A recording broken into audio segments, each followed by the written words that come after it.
Dry eye syndrome is a common abnormality associated with the disruption of the tear film, which may be caused by irregular tear production or composition.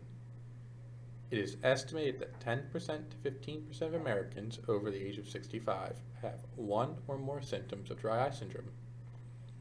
Some symptoms include, but are not limited to, stinging, blurred vision, irritation, a gritty sensation, and tearing.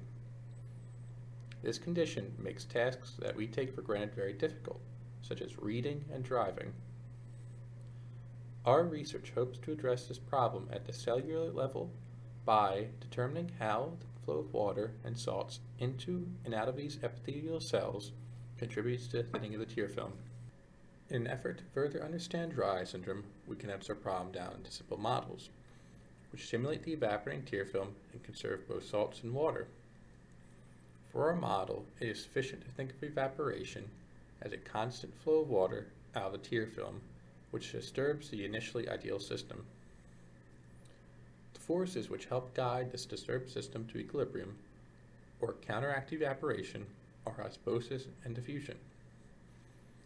Osmosis is the force which drives water from parts of the eye with low salt content to parts of the eye with high salt content. Diffusion can be thought of as the random movement of salt which prevents large amounts from gathering in one part of the cell. The combination of these processes form a foundation for our model. In order to gain a simplistic understanding of this problem, we started out by considering a simple system where a generic cell in some unchanging solution conserves both salt and water. Once this first step was taken, our model was built up upon in order to model an epithelial cell under the evaporating tear film. Instead of conserving an individual salt ion, we combine the concentration of many salt ions, and our cell is immersed, where we must now consider the dynamics of the evaporating tear film.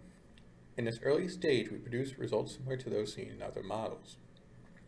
As a tear film evaporates, tear film concentration goes up, tear film thickness goes down, cell concentration goes up, and cell thickness goes down.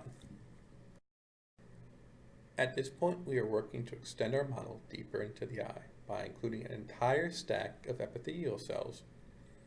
We hope that continued work on this model will lead to results which improve our understanding of dry eye syndrome.